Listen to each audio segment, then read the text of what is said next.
Good morning. Thank you for joining me today. Today we are going to be in Leviticus chapter 22, verse 17, through chapter 23, verse 44.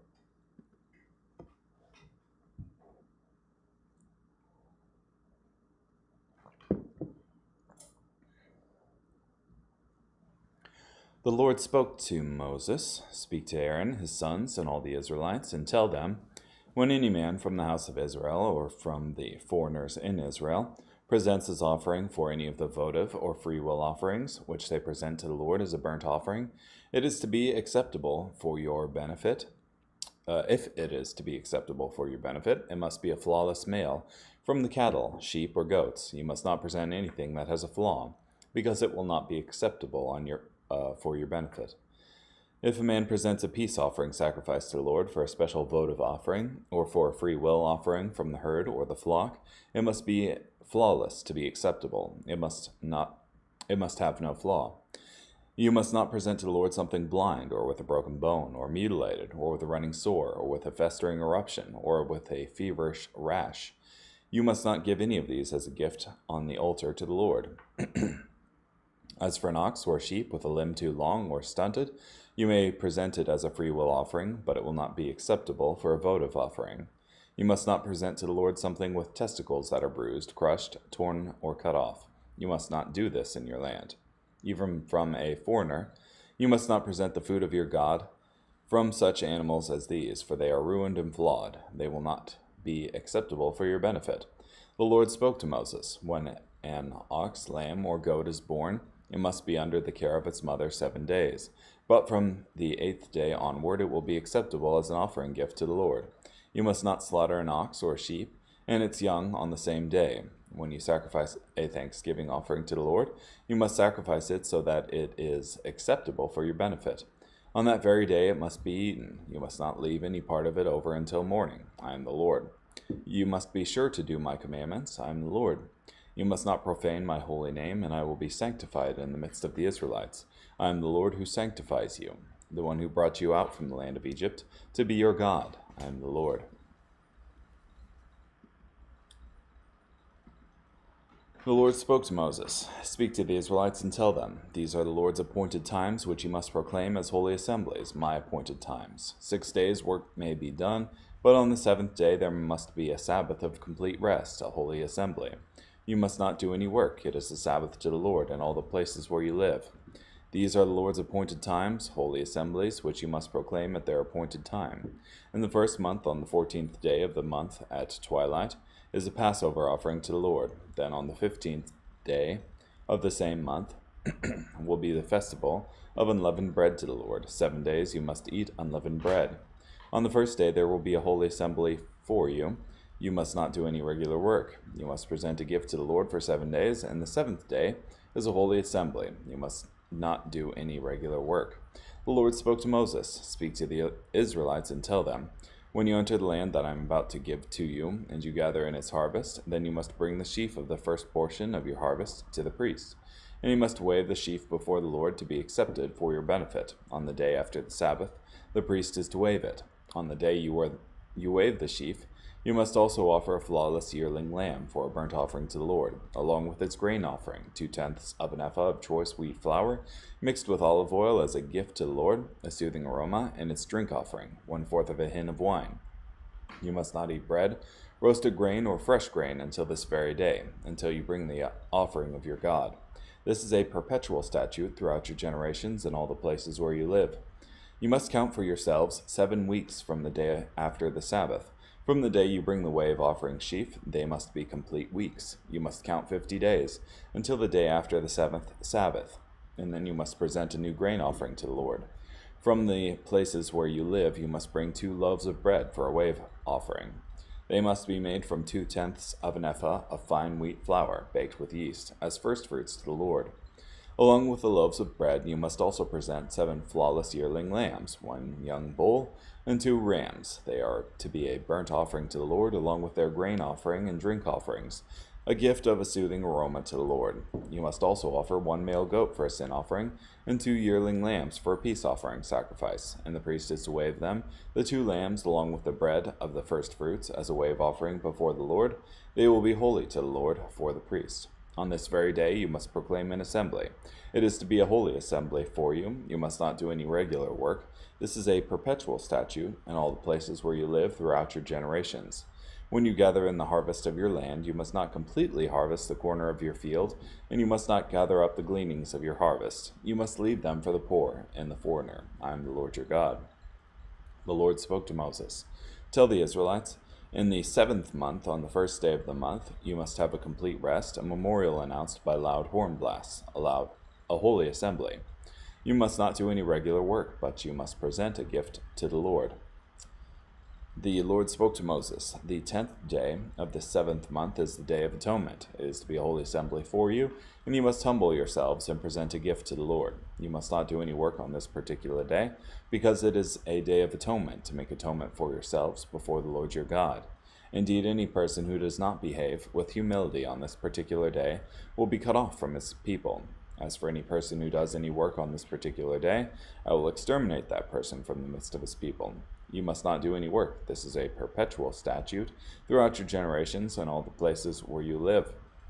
It is a Sabbath of complete rest for you, and you must humble yourselves on the 9th day of the month in the evening. From evening until evening you must observe your Sabbath. The Lord spoke to Moses. Tell the Israelites, on the 15th day of this 7th month is the festival of temporary shelters for 7 days to the Lord. On the 1st day is a holy assembly. You must do no regular work. For 7 days you must present a gift to the Lord. On the 8th day there is to be a holy assembly for you, and you must present a gift to the Lord. It is the solemn assembly day. You must not do any regular work. These are the appointed times of the Lord that you must proclaim as holy assemblies, to present a gift to the Lord, burnt offering, grain offering, sacrifice, and drink offering, each day according to its regulation. Besides the Sabbaths of the Lord and all your gifts, votive offerings, and free will offerings, which you must give to the Lord. On the 15th day of the 7th month, when you gather in the produce of the land, you must celebrate a pilgrim festival of the Lord for 7 days. On the first day is a complete rest, and on the 8th day is a complete rest. On the 1st day you must take for yourselves branches from majestic trees, palm branches, branches of leafy trees, and willows of the brook, and you must rejoice before the Lord your God for 7 days. You must celebrate it as a pilgrim festival to the Lord for 7 days in the year. This is a perpetual statute throughout your generations. You must celebrate it on the 7th month. You must live in temporary shelters for 7 days. Every native citizen in Israel must live in temporary shelters, so that your future generations may know that I made the Israelites live in temporary shelters when I brought them out from the land of Egypt. I am the Lord your God. So Moses spoke to the Israelites about the appointed times of the Lord. Whew. Okay.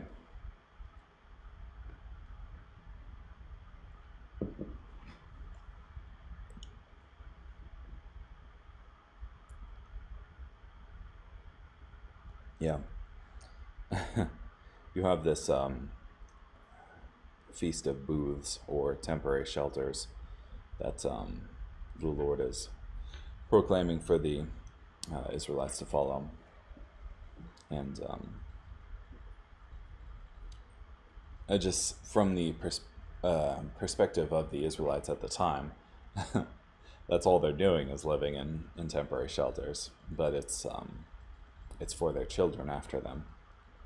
And the Lord wanted to highlight the importance of what had happened to the Israelites. Remember their history through their festivals, I suppose. And that history is one in which God has acted mightily for them.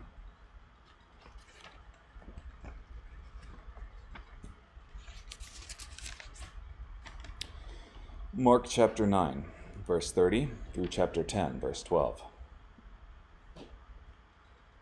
They went out from there and passed through Galilee, but Jesus did not want anyone to know, for he was teaching his disciples and telling them, "The Son of Man will be betrayed into the hands of men. They will kill him, and after 3 days he will rise." But they did not understand this statement, and were afraid to ask him.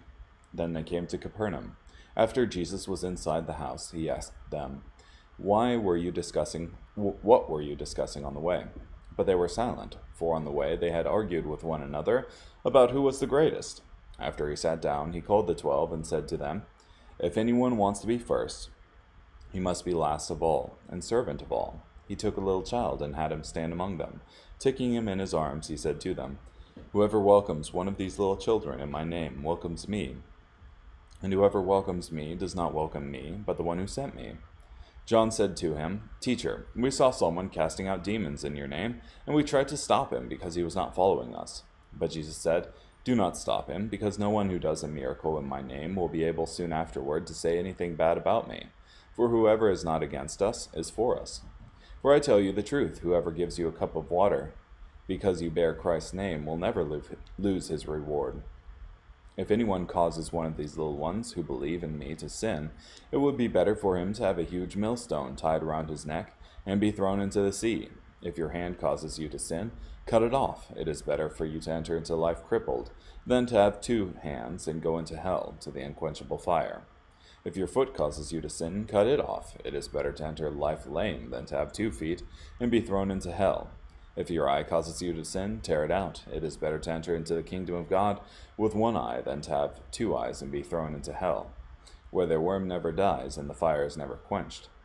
Everyone will be salted with fire. Salt is good, but if it loses its saltiness, how can you make it salty again? Have salt in yourselves, and be at peace with each other."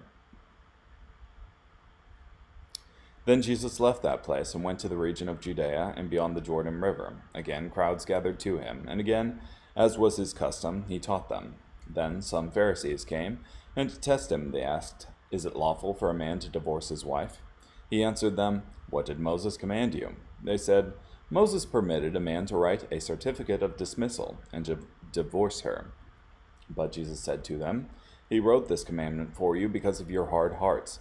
But from the beginning of creation, he made them male and female. For this reason, a man will leave his father and mother, and the 2 will become one flesh. So they are no longer 2, but one flesh. Therefore, what God has joined together, let no one separate." In the house once again, the disciples asked him about this. So he told them, "Whoever divorces his wife and marries another commits adultery against her. And if she divorces her husband and marries another, she commits adultery."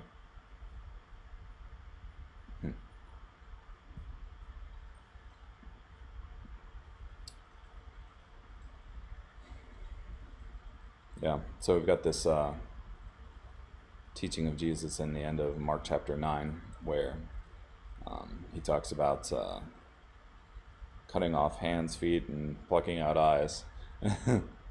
And I would say that this is definitely metaphorical, and Jesus doesn't actually want you to pluck out your eyeballs. Because at the end you have 9:50. Salt is good, but if it loses its saltiness, how can you make it salty again? Have salt in yourselves and be at peace with each other. And is Jesus really espousing the benefits of sodium chloride here? I would argue no. We as Christians are called to be salt and light, and the godliness that we exude is the salt and the light in our life. And in that same way, the previous passages just show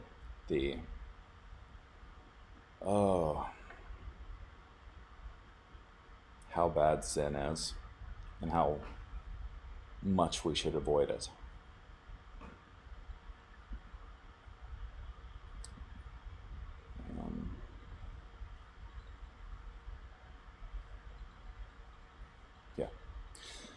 Carrying on, Psalm chapter 44, verses 1 through 8. O God, We have clearly heard, our ancestors have told us what you did in their days, in ancient times. You, by your power, defeated nations and settled our fathers on their land. You crushed the people living there, and enabled our ancestors to occupy it. For they did not conquer the land by their swords, and they did not prevail by their strength, but rather by your power, strength, and good favor, for you were partial to them. You are my king, O God, decree Jacob's deliverance. By your power we will drive back our enemies. By your strength we will trample down our foes. For I do not trust in my bow, and I do not prevail by my sword. For you deliver us from our enemies. You humiliate those who hate us. In God I boast all day long, and we will continually give thanks to your name. Selah.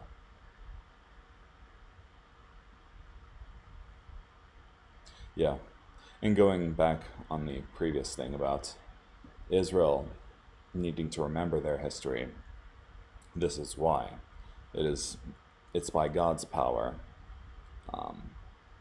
In Psalm 44:3, by your power, strength, and good favor. So,